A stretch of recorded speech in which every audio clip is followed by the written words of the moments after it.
Good morning, good afternoon, and good evening, depending on where you are joining us from in the world. My name is Florence Topher, and I am the Director of Mobile Web Ghana, and I'll be your moderator for today.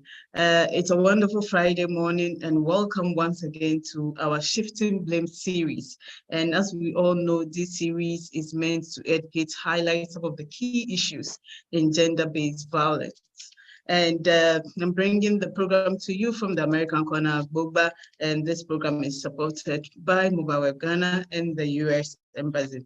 American corner provide access to current and reliable information about the United States through books collection, internet access, events, and activities for everyone. So if you are located somewhere in Ghana, please do well to pass by the American spaces. We have the American corner, Agbogba, and then we have the American spaces. Do well to pass by and you'll find enough resources for whatever you're doing. Today, we are discussing a very important topic, which is curbing gender-based violence and highlighting best practices, and support system. Facilitating this session is Gina Amedika, a 2022 Mandela Washington Fellow and Communication Specialist and GBV activist.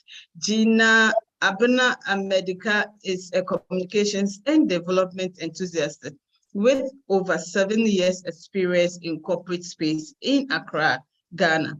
Ms. Amedika is passionate about women empowerment, advocacy for girls and for girl-child education, and has spearheaded several initiatives in this line, with his main interest in her NGO in 6 African countries so far. She founded a communications and consultancy company, MCP Services Ghana, which provides consulting services to companies, especially foreign companies seeking to invest in Ghanaian economy by taking full advantage of the African continent's free trade agreement. She has currently served companies both locally and internationally.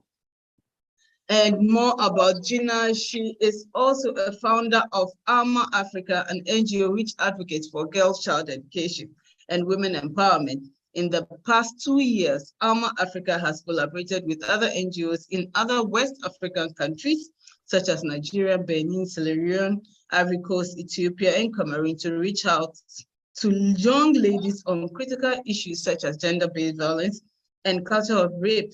Ms. Gina Amedika is an awardee of the 2022 Mandela Washington Fellowship and was trained in public management at the Syracuse University, New York, under the auspices of the United States Department. She looks forward to engaging in policy enactment at the highest levels towards women empowerment. During this session, please type all your comments or questions in the comment box below and they will be addressed. Thank you for staying with us.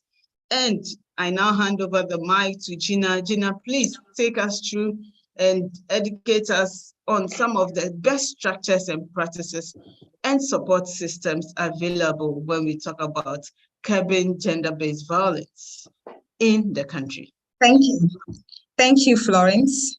Thank you for having me. Thank you to the American Spaces and Embassy for this opportunity. I also want to welcome everyone joining us from all over the world, wherever you're joining us from. You're welcome, and we'll be happy to hear from you and make this presentation very interactive. Gender-based violence, as I personally always say, that gender-based violence is a vicious cycle and menace that has to be curbed deliberately, because its impact goes beyond. Its impact is not felt only by the victims, but by their immediate association and surroundings as well. And so today we'll be discussing the curbing of gender-based violence while highlighting the best structures, practices, and support systems that we think, when put in place or implemented, can go a long way to help in curbing this menace sustainably.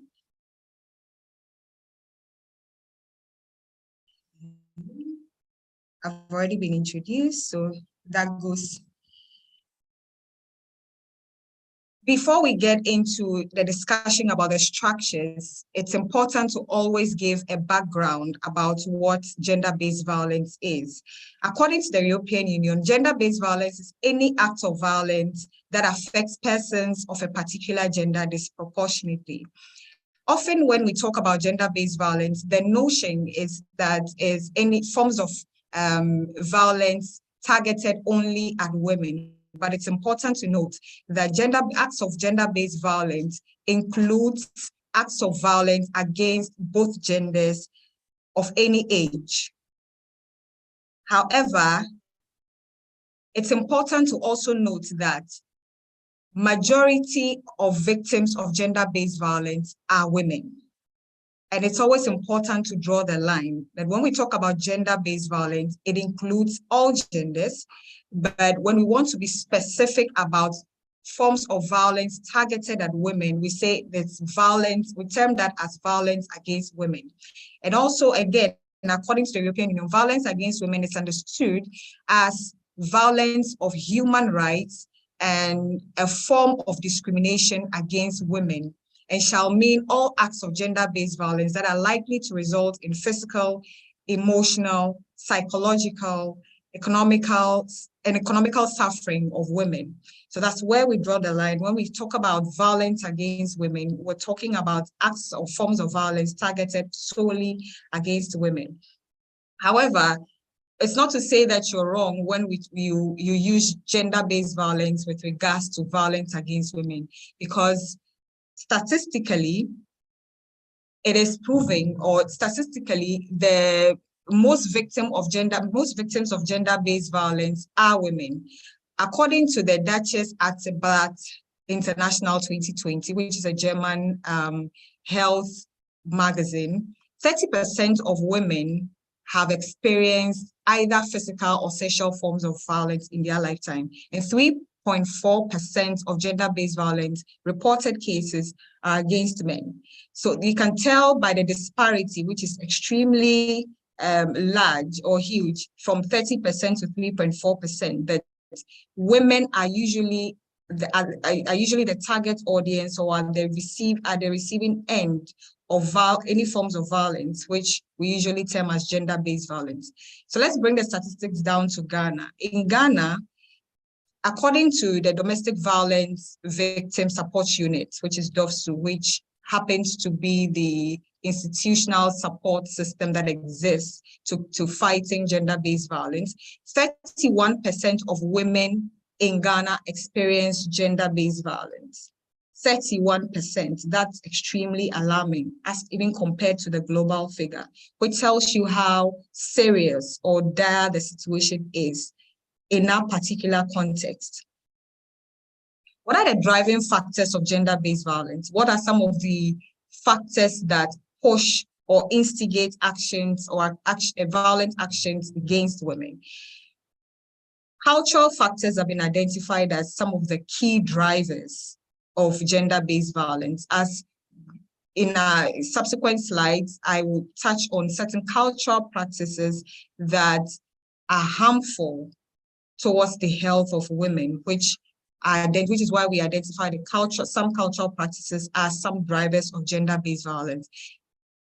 Societal norms, where we would say, there's an indication that the men are supposed to be the stronger figures in any relationship or in any given setting or society at all, where women are supposed to be seen and not heard. And so most men would feel the need to exert a certain force when they think a woman isn't being as submissive as expected, or whatever the situation might be, which is inexcusable. So some social factors or some social expectations are also key drivers of gender-based violence. Economic situations have time and again been proven to be very key indicators, either for the perpetration of the activity, or it becomes that factor that prevents the victim from walking away or seeking redress. Because some of the, as I mentioned earlier, most victims of gender-based violence are women, and some are not economically empowered. And so in a marriage setting where the woman is not economically empowered, walking away or seeking redress against the aggressor does not take the forefront because of their concerns in terms of dependability. Some political factors are also indicators, and by political factors, I am actually encapsulating the lack of legal punitive measures for actions such as actions perpetrated as under the gender-based violence umbrella. Because once you do not have the key punitive measures or the implementation of same, then the activity will just continue. It's just going to be a vicious cycle, because most people would perpetrate the action knowing very well that there isn't any repercussions or consequences of the actions. We do need that political backing as well, where the key policies implemented to serve as disincentives for any individual who would be tempted or might think of perpetrating the action, however unconscious that thought may be. After considering the forms, some of the driving factors, it's important to also look at the forms in which gender-based violence are perpetrated. The very common form is the physical, which most people assume is the only form of gender-based violence. When we talk about gender-based violence, people do not even know that it goes beyond physical abuse. So there's a physical abuse, it takes sexual forms as well, and there's the emotional form, which is also extremely critical, that affects the mental health of victims, the mental well-being of individuals within the immediate surroundings, or the immediate surroundings, especially if it's in a marriage setting. It goes beyond the mother being a victim. Children in that marriage experiencing the ruckus between both parents tend to have a certain psychological effect on these children. Their confidence are usually tempered with, they're unable to be vocal, or most people even see the activity as normal. And so are most likely to, in the near future, choose partners who are most likely to inflict the same form of act on them. So the emotional aspect of gender-based violence is also extremely crucial. Economic forms as well, and neglect or deprivation, whether sexually, whether economic, or whether in terms of monetary, these are all forms of violence that do not need to be physical, but exert a certain emotional, psychological displacement of the victim in this particular situation. Examples, I've already mentioned, I talked about the forms. So of course, psychological violence, which is extremely dire to the emotional well-being, the mental well-being of the victims in this particular situation. Sexual harassment, physical abuse. Please, it's very important not to limit gender-based violence or violence against women only to physical abuse. It's a form, it's one example, but it goes beyond physical abuse. So this physical abuse is one aspect. We do have child marriages. I did mention some cultural practices that are so dire to the development of not only women, but children as well.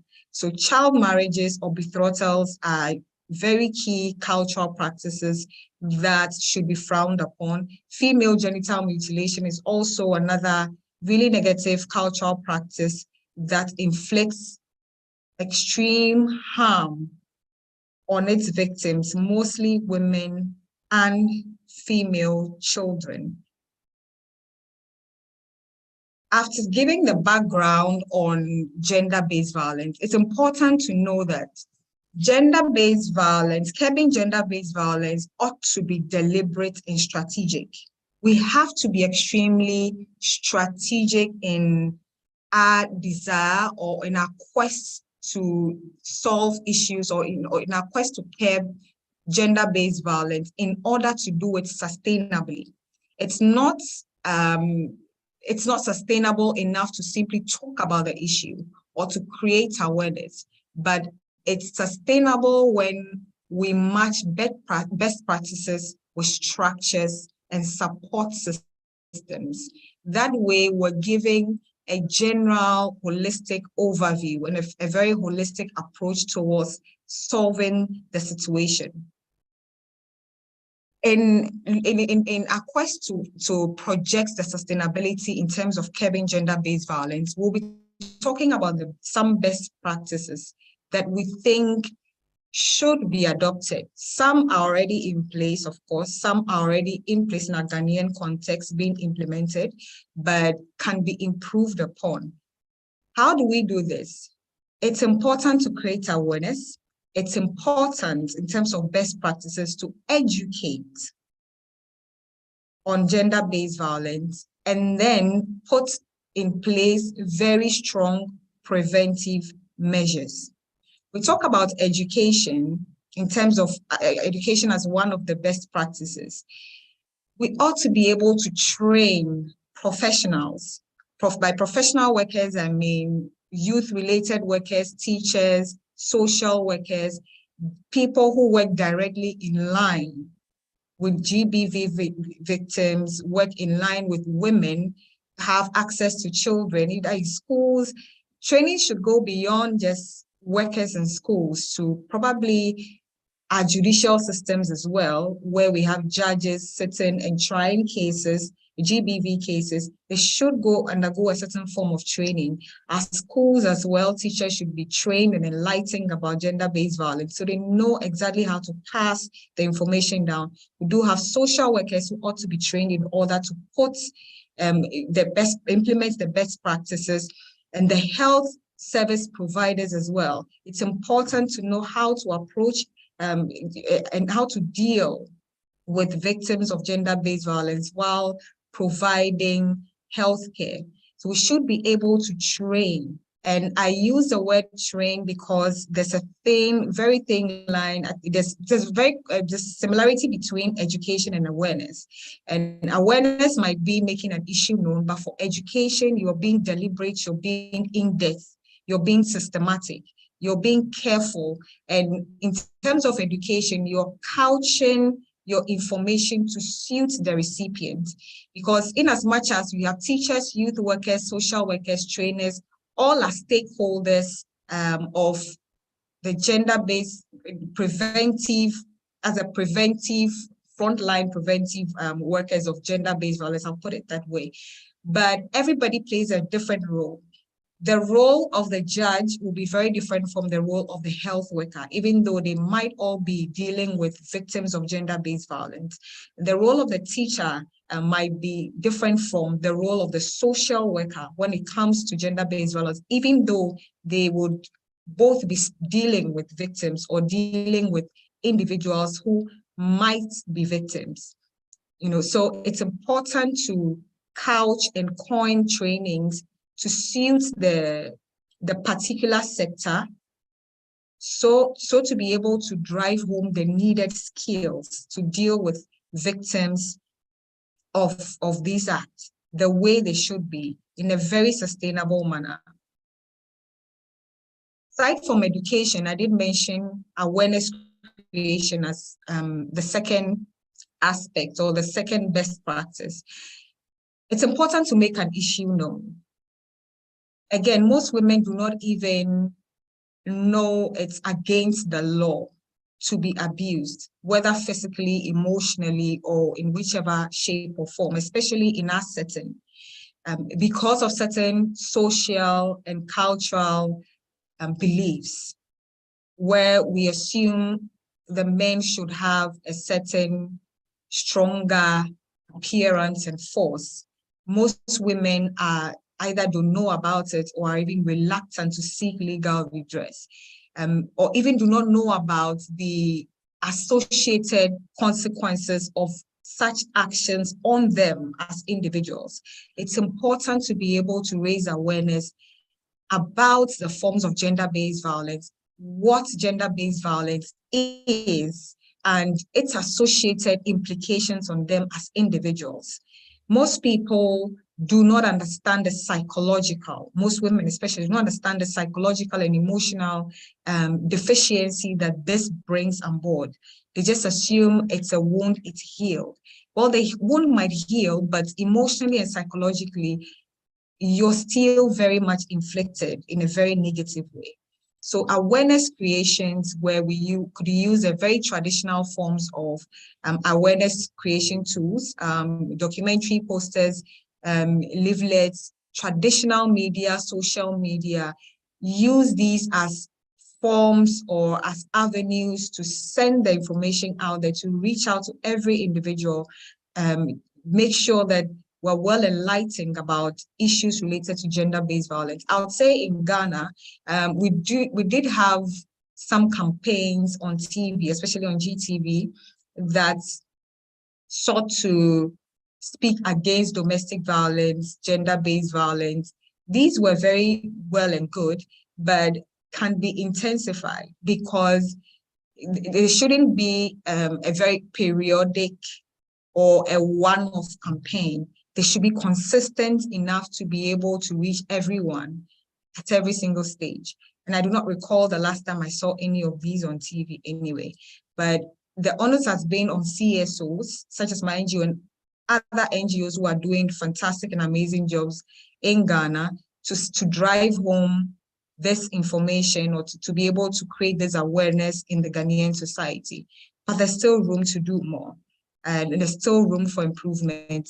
And I'm hoping that we can be able to do more in this regard. In terms of preventive measures, as one of the best practices, we should be able to implement punitive measures. We have the laws, which I will touch on in subsequent slides. The laws exist, but the implementation thereof, it's another conversation. If perpetrators know that there are consequences to their actions, they will not undertake them.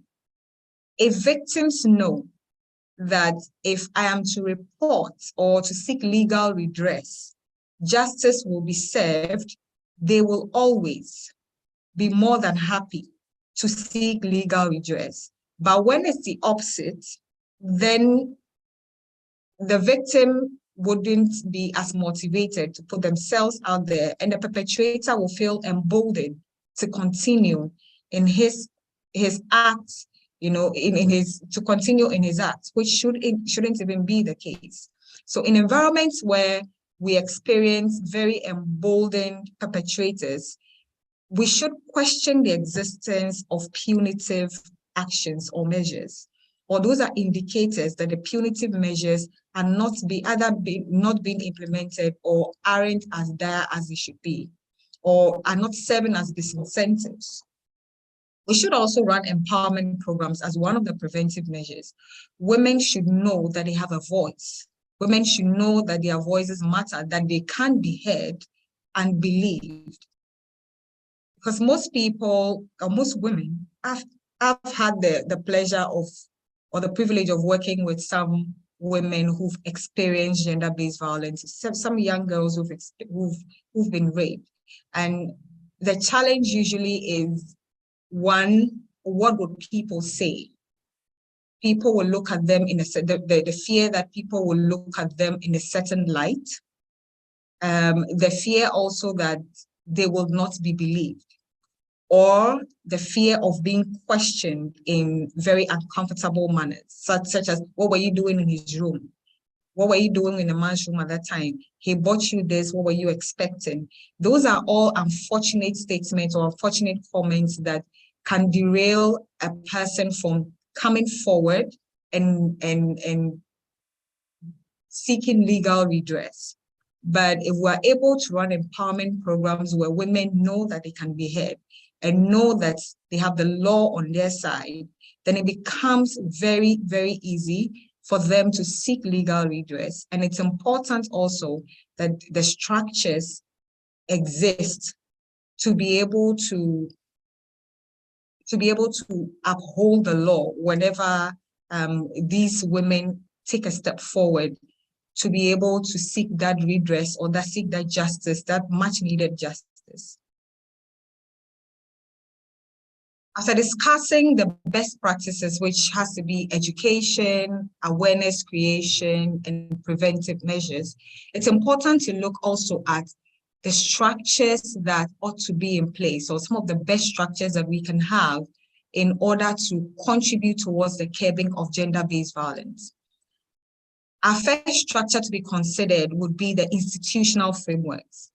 It's important to have institutions that are focused on curbing the occurrence of gender-based violence and supporting victims of the act. Because once these institutions exist, it's key to the existence of these institutions is key or very fundamental to the sustainability of the fight. Because once you don't have an institution, you don't have a guiding principle. And if you don't have a guiding principle, you basically are just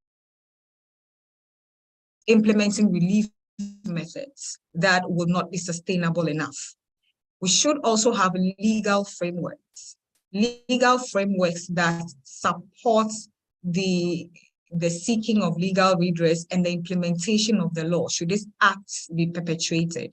And it's also important to have policy frameworks, policy that guides the actions of any country or any state in line with gender-based violence. So we take a first look at institutional frameworks. In Ghana, for example, we do have the Ministry of Gender and Social Protection, which is the overarching body that deals with issues related to women, social welfare, all gender-related issues and social welfare. This institution is key to ensuring that the right structures, the right foundation is laid towards the fighting or towards the curbing of gender-based violence. And it does have under its auspices the social welfare or the social services, all falls under this particular ministry. And I'm sure wherever you are joining us from in your respective countries, you do also have a certain overarching institution that forms or becomes that very foundation towards the curbing of gender-based violence and all forms of violence generally. And under the Ghana Police Service, we do have the Domestic Violence and Support Unit, Domestic Violence Victims Support Unit, which is DOVSU. DOVSU has offices in about 97 locations nationwide. So the first point of call to any victim of gender-based violence or any form of violence at all is to the Ghana Police Service. The Ghana Police Service in Ghana has the Domestic Violence Victim Support Unit, which we call DOVSU, in Ghana, which is a unit that under the police service focuses solely on dealing with issues related to gender-based violence and domestic violence in general. So the police refers the cases to DOVSU, and DOVSU becomes that mother body that pushes the legal redress or pushes towards the support of victims, of gender-based violence victims. It would be interesting to know how the structures in your respective countries also play out. And this is how Ghana's structure is divisive. And it's been very important in the fight against gender-based violence so far, which is a very important institutional framework to have. Then there's the judiciary. It's all well and good to be able to implement projects, to be able to have, to be able to report the cases to the police, but without the key judicial adjudications, then we might have just thrown the baby out with the bathwater, or we might not have even done anything at all. So it's key to have judicial support as a very instrumental institutional framework towards the curbing of gender-based violence. In Ghana, for example, in 2021, 2 gender courts were inaugurated in the Bono and Ashanti region. And these courts are solely supposed to focus on issues related to gender-based violence, to fast-track the adjudication of cases related to gender-based violence, to serve as a deterrent to perpetrators. And I'm happy to note that 10 new of such courts, of such gender courts, which are also child-friendly, are expected to be established across the country in Damago, Narelugu, Techiman, Goso, Doma, Hinkro, Bibiani, Kumasi, Ashanti, and 2 others in Accra as well. So it's very important, it's very exciting to see the efforts being put in place by government to set up these institutional frameworks to serve as deterrents towards the, deterrents to all perpetrators in all forms of gender-based violence. And as I did mention, the judicial system in itself has its own principles or has its own operational guides. But once trainings on gender-based violence are instituted within these spaces, and strong alliances are formed between the police service, which will be the DOFSU in this case, and the judicial service, it becomes easy to provide that justice, that very needed justice against all forms of gender-based violence. There should be that very strong alliance between the police service and the judicial service to be able to give that very needed legal redress that is sought by all victims of gender-based violence. And I would recommend this as a very key institutional framework as a very important step towards curbing gender-based violence. CSOs, where would we be without very, very strong civil society organizations augmenting the efforts of government towards the fight against gender-based violence in advocacy, through advocacy programs, through outreaches, through training programs, some providing legal aids and all.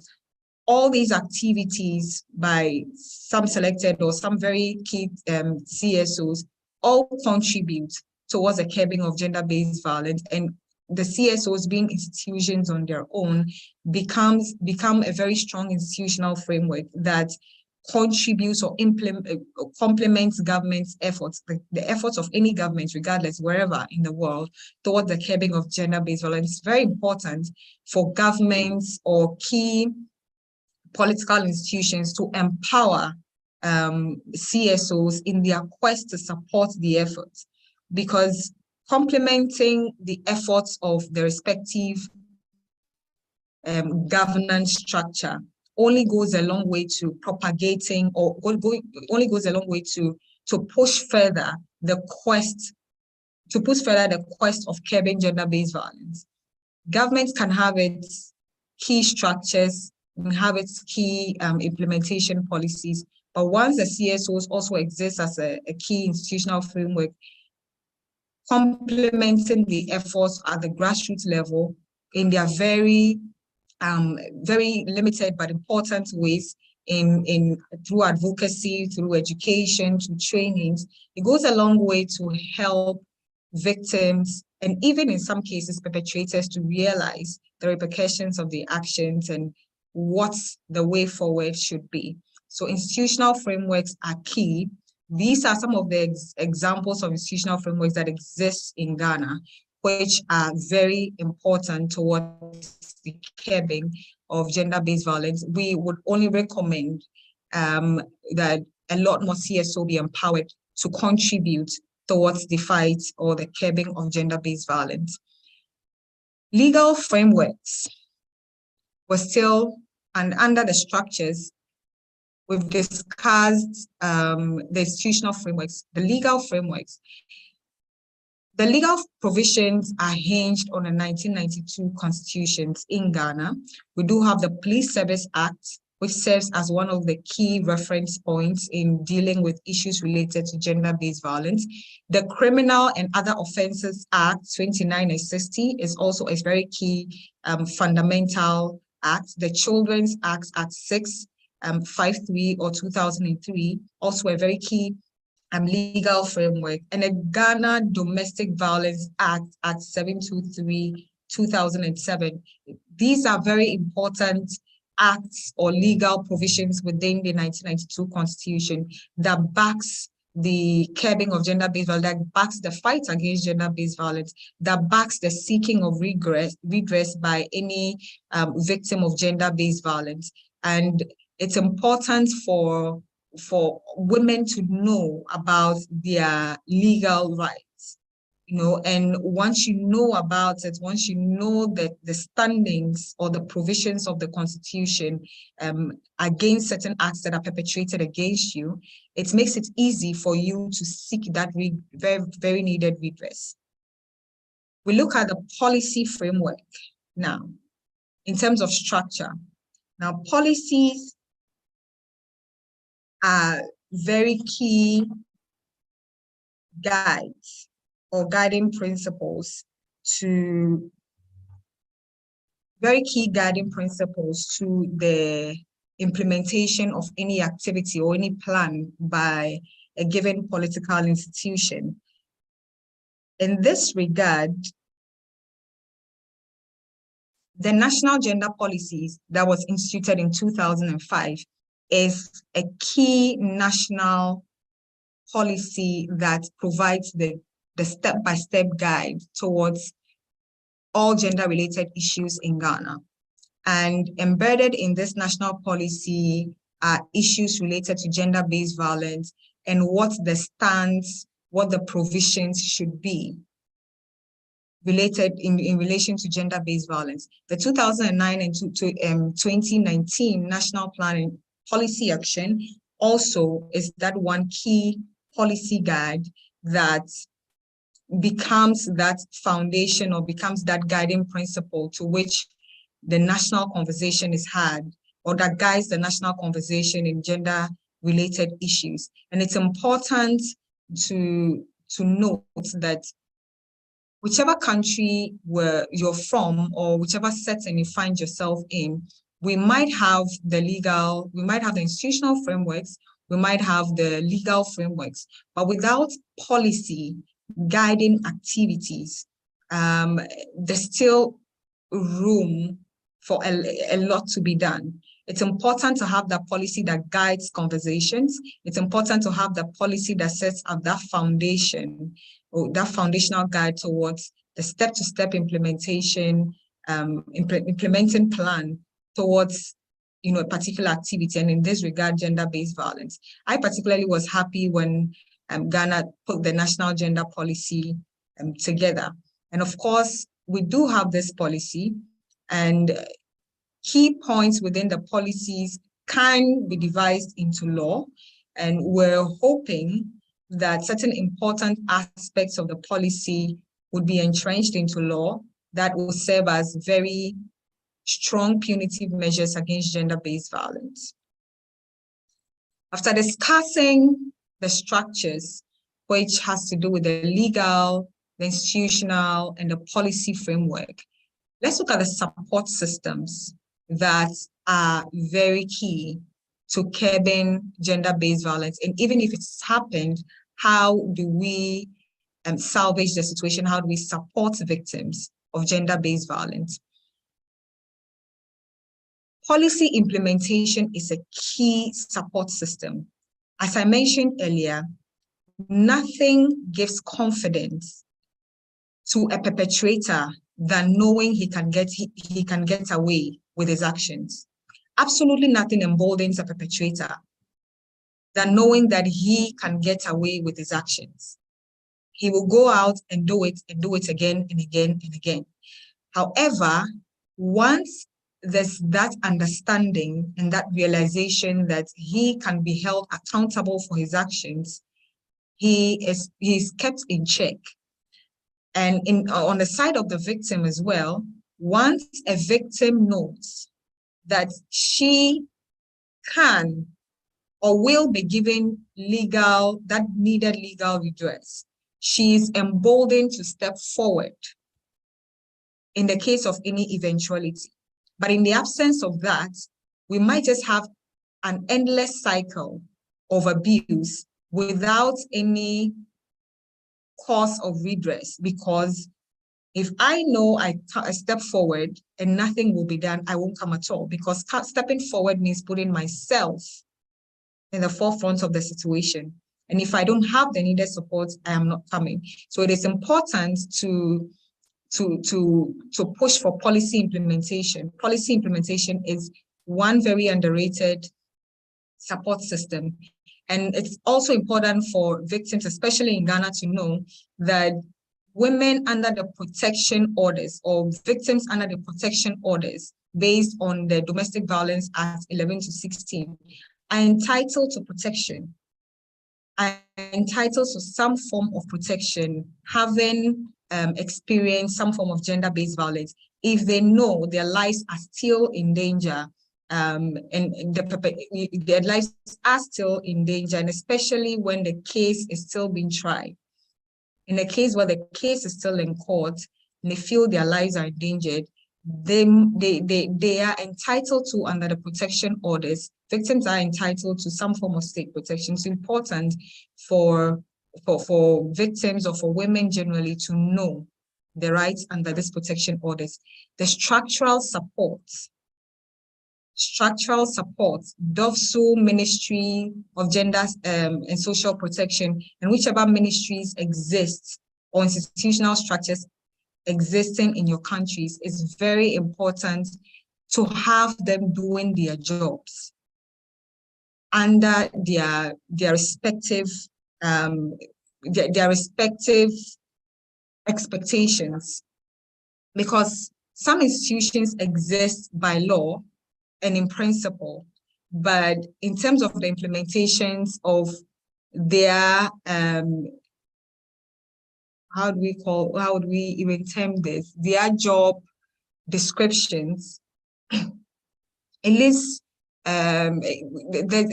a lot to be delivered, because most institutions would then exist just as a facade, but will not implement their core mandate. In this regard, if we're referring to the Ministry of Social and Gender and Social Protection, ensuring that all other sub-institutions under the ministry responsible for the implementation or curbing of gender-based violence are up to task and doing their jobs. Even down to the judiciary, having a very strong alliance with the judiciary to make sure that this is done. Once that is not done, then the victims do not have the support that is needed, because then the institutions are not strengthened enough and are not implementing the existing mandates as they should. Another support system, key support system, would be the education. And in this regard, we're talking about schools being a very key support systems in terms of education, carrying out education. In Ghana, the National Commission for Civic Education, which leads the national conversation and national awareness programs on various civic issues, would be a key institution here in terms of implementing education. The media is a necessary ally when it comes to curbing gender-based violence, because the media will propagate the information, and not only propagate it, show to the audience, in visuals, what the situation is. And of course, the reach of the media cannot be underestimated, whether being radio or television. The ability to set that agenda and to set information out in the minds of various individuals, a powerful tool that should be harnessed and taken advantage of in terms of supporting the fight against gender-based violence. Also, we should have very strong psychosocial support systems. These systems, unfortunately, in our parts of the world are lagging. There should be systems for counseling, therapy units, or rehabilitation programs that are geared towards supporting victims of gender-based violence and providing the very needed rehabilitation that they need. Because sometimes I've had the pleasure, as I mentioned, of working with some women who have been abused in various ways. After seeking legal redress, that's the end of it. There's no support, there's no social support anywhere. And they are left to deal with the situation or deal with the trauma on their own. So it's having these support systems are very key and very instrumental to dealing with gender-based violence. We should also have a very strong alliance between the judiciary, as I mentioned, CSOs and DOFSU and other institutions. Once there's that strong alliance, there's that very needed fluidity, it becomes easy for issues related to gender-based violence to be brought to the forefront in terms of arbitration and not kept in the backlog. Because sometimes what actually prevents victims from coming forward is the fact that the case can be tried and be ongoing for so many years. But once justice is delivered in a very timely manner, it gives the confidence, or it just imbibes that confidence in society that you can be able to go forth with your issue, you will be believed, and justice will be served in a very timely manner. So it's very key to have that alliance, a very strong alliance between DOFSU, the implementing CSOs, and the judiciary. We should also expand the horizon of psychosocial support. We should include the perpetrators' rehabilitation. I had the pleasure of meeting this institution, a very large CSO in the US, an NGO that is really working in the gender-based violence space. And one of the plans, or one of their implementing programs ongoing at the moment, is the perpetrators rehabilitation program, Vera House. What they do is to focus on rehabilitating perpetrators of the crime. And the CEO's argument was their focus were only on the victims at the time, but they realized that without dealing with the perpetrator, he goes out there and finds another victim, and then it becomes an endless cycle. So the perpetrator abuses Amma. We take Amma in, we help her, we provide the necessary support. Kofi, being the perpetrator, is out there looking for another victim. And then it just creates that endless cycle of abuse. But once the perpetrators are also targeted and support is given, then there's that very sustainable way of, or that sustainable possibility of breaking the cycle. And one of the key ways that they're able to implement this is by having a strong relation with the judicial service. So some perpetrators of gender-based violence who are out on probation are sent by the courts to the CSO to mandatorily undergo the perpetrators rehabilitation program by way of rehabilitating them back into society. So I think it's a very key step that should also be considered once we are looking at sustainably curbing gender-based violence. Primary health care for victims of gender-based violence is also key. Some time ago, just a few months ago, some school children were sodomized, somewhere in the northern region. And for them to even have a police report to be able to seek legal redress, they had to pay for the health services. It took the member of parliament for the constituency within which this activity happened to step in and foot that bill. So if I know I have to pay for my own health care as a victim of gender-based violence, it will not motivate me to step forward in the first place. And that also brings forth the conversation of economic power. If I don't have the money, I'm not coming. I would rather suffer in silence and just get some paracetamol or some medication to, if it's a physical abuse, just deal with it in my own small way. So there should be a way of supporting primary health care for victims. Also, legal aid is crucial. We know the judicial system in our countries does provide prosecutors for victims of gender-based violence, but in our system, we do know how difficult it is or how shortchanged these respective judicial systems are. And so relying on them solely then becomes difficult, which is why most cases are backlogged for so long, because you have few prosecutors dealing with a lot of cases. And in this regard, they would have to look at, in their own opinion, the most important case. And of course, if it has to do with something finance related and an issue related to gender-based violence, definitely the former will be chosen over the latter. So it's important to be able to expand our scope in terms of legal aid provision, to be able to empower or to be able to enable victims of gender-based violence have the needed legal redress. Also, we should have shelters. We should be able to have shelters as very key support systems. If I should report my husband as physically abusing me and the police grants him bail, do we go back to live in the same home? And how would that home look like in the first place? So we should have very key, we should have shelters being one of the very key support systems existing to house or to sort of rehabilitate victims of the crime who are still liable to further abuse during the trial process, just so we're able to protect them even under the protection law, because the protection law does make provision for this.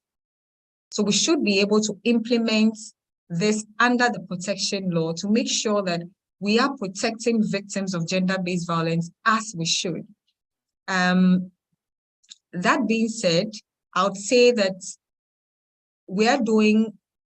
I think that Ghana as a country has taken very important steps towards curbing gender-based violence, providing structures, the needed practices, the needed support from the CSOs, and also some structures within the support systems, but there's still room for improvement. And I am hoping that having highlighted these key issues, it would enact the conversation, or it would espouse conversations around the systems that aren't in place that should be implemented, and best practices that aren't already been implemented, and also the forms of awareness that we should, or the forms of awareness or education that we should be taking into consideration that we aren't, that we're able to look at this in totality, we are able to take the lessons therein and be able to contribute towards a sustainable curbing of gender-based violence in Ghana. Thank you very much. I think I'll take your questions now. Thank you very much, Gina. That is a comprehensive education on the structures and support systems we have. We have some few questions coming along the line, and I'm very happy to hear that we now have gender courts, and there are 10 more new gender courts that will be coming. And I really want to ask this question. We all know that justice delayed is justice denied. What is your view on this gender courts happening in Ghana? Do you think that it would speed up, how do you call it, the solving of cases related to gender-based violence? Well, that's the hope. That's the hope, really, because as you say, as you rightfully mentioned, justice delayed is justice denied. If I have a case in court that has taken over 10 years to arbiter, I am unconsciously, or I'm somehow thinking, okay, I'm not getting the justice that I deserve. And right, I'm very right in my sense to think that way. It is my hope that the implementation of this gender, or the introduction of these gender courts, will change the narrative, of the delayance in terms of just in terms of the arbitration of cases in regards to gender-based violence.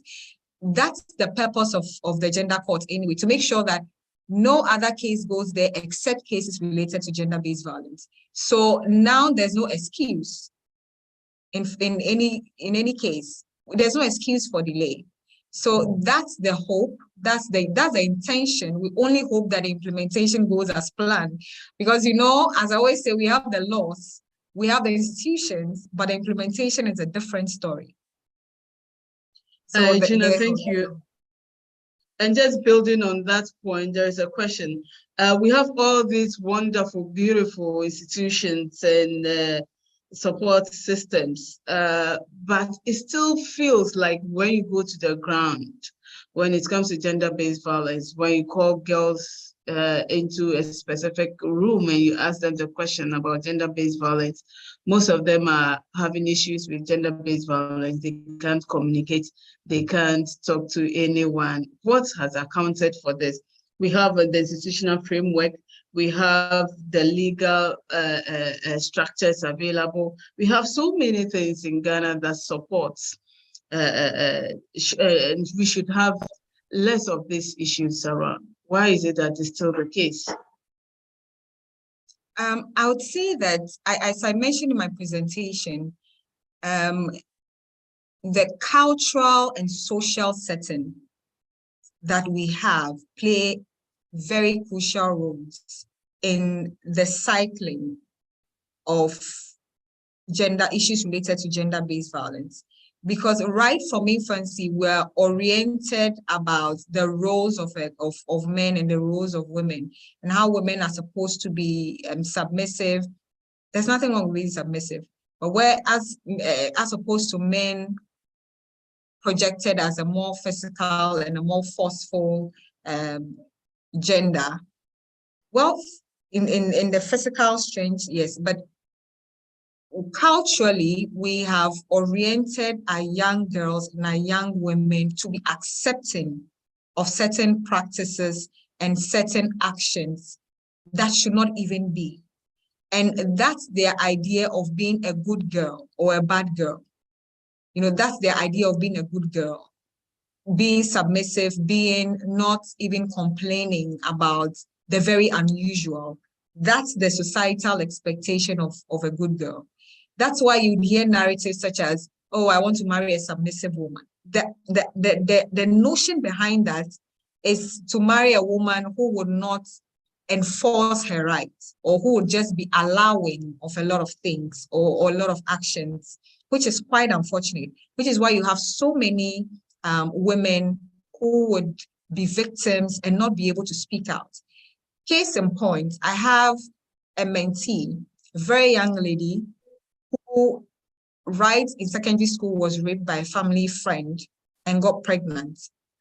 She had a child, she gave birth, but the family does not want her, the family at that point didn't want anyone to know that the child belonged to her. So she was kept in isolation until she had given birth. The family didn't even want her to report the case because they thought that, one, it will bring some form of shame. They didn't want anybody to know. Number two, that's her father's friend. And it was going to break a certain form of family alliances or allegiances. And that was quite unfortunate. But these are some of the societal and cultural expectations that, you know, silences a lot of women from speaking out. These are the contributors, very key indicators, very societal and cultural practices. These are the two main indicators, which is why most women, because if not for societal expectations, you don't tell your child not to report if she's been abused, because you're thinking first of society before you think of the well-being of the child. And so most young ladies also grow up accepting or imbibing the societal expectations, so much so that they think first of what society will think before their own well-being and mental well-being. So these are all sides. This is why it's important to break the cycle within our own respective homes, within the smaller nuclear families, by educating our children right from there that you do not accept anything that puts you in any form of harm mentally, psychologically, physically. Yeah. Okay, cool. We have our last question and we are running out of time. This question is from Bernard Frimpong. And Frimpong is saying, thank you. My question is, how will women and girls in hard-to-reach areas be educated and empowered if the education is done on television and radio? Well, thank you for your question, Benjamin. I don't know if you joined us. I did also mention about the NCCE, the National Commission for Civic Education, which takes the forefront in most of our national awareness programs. They are the NCCE is a very key institution to supporting this. I also did mention the role of CSOs, the role of NGOs such as mine, WildAF, all the other NGOs were here today. The American Canna is also one of the supporting systems that exist, but the CSOs are really crucial in reaching those hard-to-reach areas and getting to those hard-to-reach areas where, of course, governments must have put in an institution. However, they may not have implementers at the grassroots level.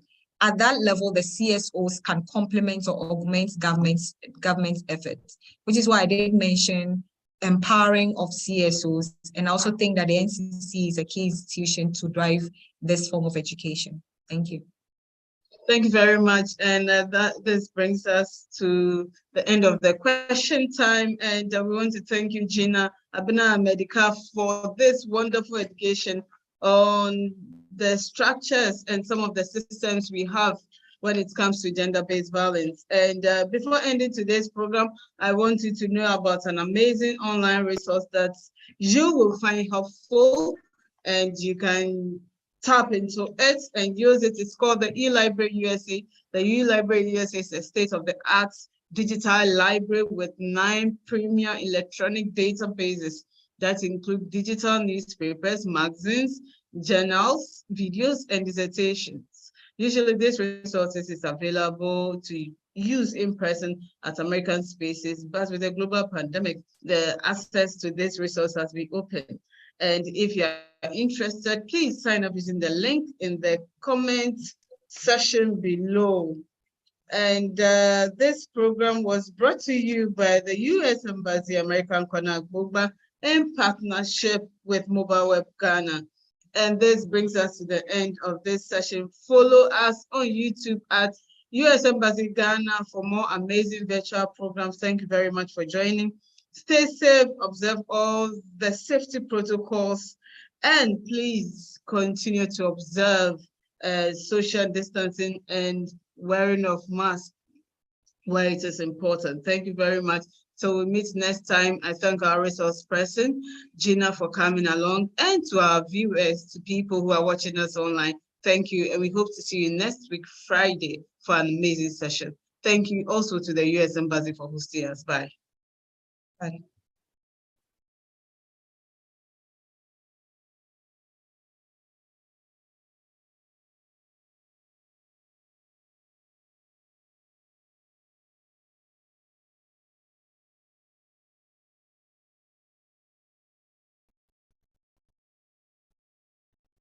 Hi, Andrea. We're off.